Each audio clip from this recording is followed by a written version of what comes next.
다 같이 찬송가 266장, 이전 찬송가 200장, 주의 피로 이룬 샘물 찬송 들으시면서 5월 15일 토요 새벽 기도회를 하나님께 올려드리겠습니다.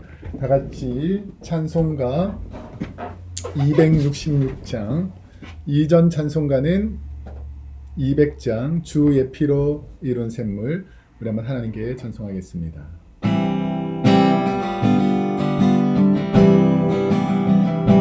주의 피로 이룬 샘물 참 깊고 넓도다.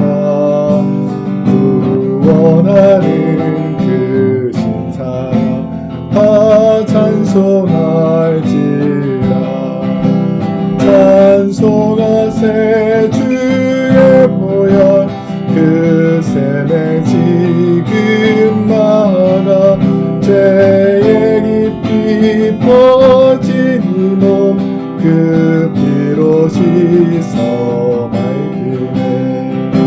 죄악 세상이 기울어 거룩한 길 가는 나의 마음 성전 삼고 주께서 계시네.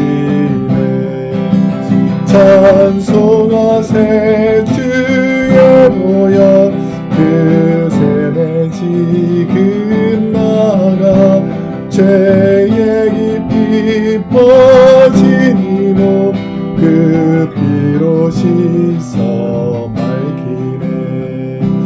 주 예수를 깊이 아는 놀라운 그 하늘나라 즐거움이 매일 새롭도다. 찬송하세 주의 보혈 그 샘에 지금 나가 죄의 깊이 퍼진 이 몸 그 피로 씻어 맑히네. 아멘. 오늘 이 새벽에 우리에게 주신 하나님의 생명의 말씀은 구약성경 107페이지 출애굽기 17장 1절에서 7절까지 말씀입니다. 구약성경 107페이지 출애굽기 17장 1절에서 7절까지 말씀을 우리 한번 함께 봉독하시겠습니다. 이스라엘 자손의 온 회중이 여호와의 명령대로 신광야에서 떠나 그 노정대로 행하여 르비딤의 장막을 쳤으나 백성이 마실 물이 없는지라. 백성이 모세와 다투어 이르되 우리에게 물을 주어 마시게 하라. 모세가 그들에게 이르되 너희가 어찌하여 나와 다투느냐. 너희가 어찌하여 여호와를 시험하느냐. 거기서 백성이 목이 말라 물을 찾으매 그들이 모세에게 대하여 원망하여 이르되 당신이 어찌하여 우리를 애굽에서 인도해 내어서 우리와 우리 자녀와 우리 가축이 목말라 죽게 하느냐. 모세가 여호와께 부르짖어 이르되 내가 이 백성에게 어떻게 하리이까. 그들이 조금 있으면 내게 돌을 던지겠나이다. 여호와께서 모세에게 이르시되 백성 앞을 지나서 이스라엘 장로들을 데리고 나일강을 치던 내 지팡이를 손에 잡고 가라. 내가 호렙산에 있는 그 반석 위 거기서 내 앞에 서리니 너는 그 반석을 치라. 그것에서 물이 나오리니 백성이 마시리라. 모세가 이스라엘 장로들의 목전에서 그대로 행하니라. 그가 그곳 이름을 마사 또는 무리바라 불렀으니 이는 이스라엘 자손이 다투었으며 또는 그들이 여호와를 시험하여 이르기를 여호와께서 우리 중에 계신가 안 계신가 하였음이더라. 아멘. 오늘은 출애굽기 17장 1절에서 7절까지 말씀을 중심으로 바위 위에서 샘물을 내신 하나님, 바위 위에서 샘물을 내신 하나님이라는 제목으로 함께 말씀을 묵상하도록 하겠습니다. 감사는 우리 삶 가운데서 은혜를 만들고 원망은 영과 육을 병들게 한다고 많은 사람들이 그렇게 생각하고 있습니다. 우리 주에는 늘 감사가 삶이 되어서 눈을 떠도 감사, 주위 환경을 봐도 감사, 우리 삶에 때로는 고난과 시험이 닥쳐도 하나님께서 도우실 것을 믿고 감사. 이렇게 감사가 늘 있는 사람이 있고, 어떤 사람들은 이것도 원망, 저것도 원망, 모든 일에 원망과 불평으로 삶을 살아가는 사람들이 있습니다. 근데 그 배후를 깊이 들어가 보면 감사는 주의 구원의 은혜를 경험한 사람들이 고백하는 것이고, 원망과 불평은 사탄 마귀가 내 마음과 생각을 지배하고 우리를 눌러서 하나님의 영광을 가리게 하는데 사탄 마귀가 사용한다라는 것을 알 수가 있습니다. 신광야를 떠나 르비딤 계곡에 도착한 이스라엘은 또 어떤 원망을 쏟아내는가? 오늘 본문 1절 말씀에 보니까 이스라엘 자손의 온 회중이 여호와의 명령대로 신광야에서 떠나 그 노정대로 행하여 르비딤에 장막을 쳤으나 백성이 마실 물이 없는지라. 백성들이 더 이상 신광야에 머물지 않고 그것을 떠난 이유는 그곳이 경제적으로나 정치적으로나 군사적으로 영원한 안식처가 되기에는 미흡한 탓이 아니라 근본적으로 하나님께서 신광야를 떠나서 르비딤으로 옮기신 것은 하나님께서 다 가나안 땅으로 인도하시려는 하나님의 계획이라는 것입니다.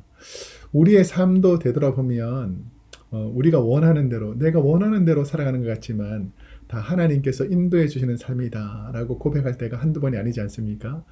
저도 되돌아보면 미국에서 뭐 공부할 때라든지 단임 목회를 나아갈 때라든지 다 인간이 계획하는 것 같지만 하나님의 계획과 하나님의 인도하심이 있다라는 것을 고백하게 됩니다. 그들이 하나님의 명령과 인도하심을 따라서 행진해서 르비딤이라는 곳에 도착합니다. 람세, 숫꽃, 에담, 비아히롯, 홍해, 수르광야, 그 다음에 신광야, 그 다음에 오늘 르비딤까지 도착하게 되는데, 이 르비딤이라는 장소는 어떤 곳이냐면 시내산과 이 거리가 한 20km 지점, 그러니까 시내산 도착하기 한 20km 점 서북 쪽에 있는 시나이 반도에 있는 도시 위치인데, 르비딤이라는 원래 뜻은 원기 회복이라는 뜻입니다. 그러니까 원기가 회복된다. 그럼 르비딤이 어떤 곳이냐면 이스라엘 지형에서 와디라고 해서 이 우기 때 물이 쭉 흘러가서 계곡처럼 이렇게 움푹 파여 있는 곳을 와디라고 부릅니다. 그래서 르비딤은 와디가 있는 장소로서 물이 이 우기에는 아주 풍족하여서 식량도 그리고 곡식도 잘 거둘 수 있는 그런 장소입니다. 그런데 가뭄 때문에 르비딤에 와디는 있는데 이 물이 흐르지 않고 있는 거죠. 그리고 올라가 따지면 개천은 있는데 물이 흐르지 않는 이런 상황과 같습니다. 사람들은 뭔가 기대하고 왔는데 그곳에 기대했던 것이 없으면 실망하지 않습니까? 이제 와디가 있다, 계곡이 있고 큰 하천이 있다라고 생각하면 사람들이 이제 목말랐는데 물이 있을 것이다 라고 생각해서 왔는데 물이 없으니까 사람들이 또 원망을 쏟아내기 시작합니다. 기대했던 물이 없자 백성들은 모세에게 어떤 태도를 취하는가? 오늘 본문 2절 말씀에 보니까 백성이 모세와 다투어 이르되 우리에게 물을 주어 마시게 하라. 모세가 그들에게 이르되 너희가 어찌하여 나와 다투느냐? 너희가 어찌하여 여호와를 시험하느냐? 자, 이 부분에서 보면 이스라엘 백성들에 대해서 얼마나 어리석고 얼마나 은혜를 모르고 얼마나 감사를 모르는지를 적나라하게 잘 드러낸 표현이다라고 말할 수 있습니다. 많은 신학자들이 이러한 부분을 가지고 이스라엘 백성들의 파렴치한 모습이라고 말합니다. 그 전까지만 해도 하나님께서 홍해를 갈라주시고 물을 주시고 만나와 메추라기를 주시고 좋은 것을 계속 주신 은혜는 한순간에 다 잊어버리고 자기 뜻대로 되지 않으면 원망과 불평을 계속해서 일삼았는데 오늘 그 단계가 더 뛰어넘어서 다투어 이르되 라고 말합니다. 이제 과격한 일부 이스라엘 백성이 모세와 아규하고 논쟁을 벌이기도 하고 나와 다투다 라는 의미가 싸움을 걸다, 때로는 폭력을 가하다 이런 뜻이 있습니다. 이런 의미에서 볼 때에 이스라엘 백성들이 하나님의 뜻대로 이곳에 왔지만 하나님의 능력은 너무 세고 하나님의 능력은 강하니까 하나님께 도저히 덤빌 수가 없으니까 하나님이 세운 모세, 자기와 비슷한 사람이라 생각하고 하나님의 사람이라는 것을 깨닫지 못하고 모세와 다투고 언쟁을 벌이고 때로는 폭력을 가하려고 하는 이런 일들이 생기고 있다는 것입니다. 성도로서 이 땅에서 살아가면서 그리고 제가 목회하면서 가장 싫은 부류가 어떤 부류냐면 하나님께 원망과 불평하는 단계를 넘어서 상대방을 정해놓고 끝까지 싸우려고 하고 문제를 만들고 고난을 주고 자기 뜻대로 뭔가 해서 교회를 어지럽히는 그런 악한 무리. 뭐 직장도 마찬가지고 나라도 마찬가지고 사회도 마찬가지일 텐데 선한 일을 하는 것이 아니라 상대방을 괴롭히고 악한 일을 하고 괴로움을 주는 이런 악한 무리들도 있다라는 것이죠. 무지한 백성들이 모세를 원망하는 내용은 무엇인가? 오늘 본문 3절 말씀을 보니까 거기서 백성이 목이 말라 물을 찾으매 그들이 모세에게 대하여 원망하여 이르되 당신이 어찌하여 우리를 애굽에서 인도해 내어서 우리와 우리 자녀와 우리 가축을 목말라 죽게 하느냐. 고난이 올 때 하나님을 의지하는 사람과 세속적인 사람의 반응은 전혀 다릅니다. 하나님의 은혜로 애굽의 종살이에서 벗어나서 자유인이 되어서 얼마나 감사하고 자유로운 삶을 살 수 있는가. 주인이 통제를 하여도 통제를 따르지 않으면 채찍을 맞고 때로는 고난을 받고 이런 종의 심으로 살다가 이제 자유인으로 살아서 하나님 인도하는 곳으로 왔는데 환경이 이전에 자기가 종으로 있을 때 주인이 뭐라카 하고 주인이 때리고 이렇게 할 때는 꼼짝 못하던 이 이스라엘 백성이 이제 좀 자기가 자유를 얻었다고 이제 하나님은 워낙 강하시니까 덤빌 수 없으니까 모세를 원망하고 불평하고 이런 일들을 벌이고 있다라는 것입니다. 신광야에서 만나와 메추라기의 기적을 경험하고 또 수르 광야에서 물을 주시고 이런 여러 가지 은혜를 주신 하나님께는 도저히 대적할 수 없으니까 인간인 모세를 하나님을 대적하듯이 대적하고 있다라는 것입니다. 이들이 원망하는 것은 얼핏 들어보면 우리를 목마르니까 우리도 죽게 하고 우리 자녀도 죽게 하고 우리 가족도 죽게 하는구나. 왜 우리를 여기 끌어내서 우리를 죽게 하느냐라고 말하는 것 같지만 결국은 하나님을 신뢰하지 못하고 하나님의 도움을 간구해 보지도 않고 그냥 무작정 원망과 불평 먼저 쏟아내는 교회 안에서도 보면 하나님의 뜻, 하나님의 은혜가 너무너무 많은 부분은 다 잊어버리고 자기가 원하는 것이 되기까지는 주위 사람들을 원망하고 불평하고 목회자와 장로님과 교회 리더들을 계속해서 원망하고 불평하는 그런 악한 사람들, 사탄의 종노릇하는 사람들이 어느 곳에나 있다라는 것이죠. 예수님의 12제자 중에서도 가룟 유다가 사탄의 유혹을 받아서 사탄이 가룟 유다에게 들어감으로 예수님 팔려고 했던 생각이 들어갔던 것처럼 우리 주위에도 하나님의 일을 하는 귀한 사람도 많지만 꼭 한두 명 미꾸라지가 온 개천을 흐리는 것처럼 교회를 어렵게 하고 힘들게 하는 그 악한 무리들이 어느 곳에든지 있다라는 것입니다. 원망하고 싸우려고 하는 백성들의 태도에 모세는 어떻게 반응하는가? 오늘 본문 4절 말씀해 보니까 모세가 여호와께 부르짖어 이르되 내가 이 백성에게 어떻게 하리이까? 그들이 조금 있으면 내게 돌을 던지겠나이다. 어렵고 힘든 상황에서 모세는 하나님께 기도하는데 이 모세가 지금 상황을 보니까 지금까지 원망하던 단계보다 훨씬 더 강하게 돌을 들고 이 모세, 하나님 세운 리더를 죽이려고 한다는 것입니다.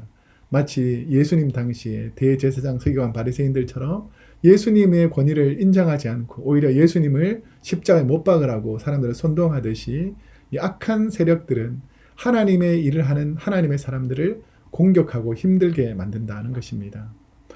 어려움이 닥칠 때 하나님께 기도하던 모세에게 하나님은 어떤 해결책을 주시는가? 오늘 본문 5절에서 6절 말씀을 보니까 여호와께서 모세에게 이르시되 백성 앞을 지나서 이스라엘 장로들을 데리고 나일 강을 치던 네 지팡이를 손에 잡고 가라. 내가 호렙산에 있는 그 반석 위 거기서 내 앞에 서리니 너는 그 반석을 치라. 그것에서 물이 나오리니 백성이 마시리라. 모세가 이스라엘 장로들의 목전에서 그대로 행하리라. 하나님께서는 모세에게 직접 역사하셔서 물을 내시기 전에 많은 증인들, 하나님이 모세를 통해서 역사하고 계신다는 것을 다 이스라엘 장로들 그리고 리더들을 다 불러서 하나님이 있는 그 호렙산 반석 위로 가서 모세에게 홍해를 가르던 그리고 10가지 재앙을 하던 그리고 나일강을 피로 물들게 하는 그 능력의 지팡이를 가지고 하나님께서 그 바위를 치라라고 말합니다. 그랬을 때 그 바위에서 하나님께서 생수를 주어서 많은 원망하고 불평하던 사람들에게 물을 주시고 또 많은 이스라엘 백성들이 하나님이 정말 모세를 통해서 역사하는구나라는 것을 보게끔 해 주십니다. 예수님 당시에 이 사마리아 여인에게도 이 물의 의미가 뭐냐면 요한복음 4장 14절에 보면 예수님은 다시 목마르지 않는 영원하도록 솟아나는 샘물, 생명수로 예수님 스스로 비유하시면서 이 구약시대 이 모세가 바위에서 물을 내게 했던 그 스토리와 연결시켜서 설명하는 부분이 있습니다.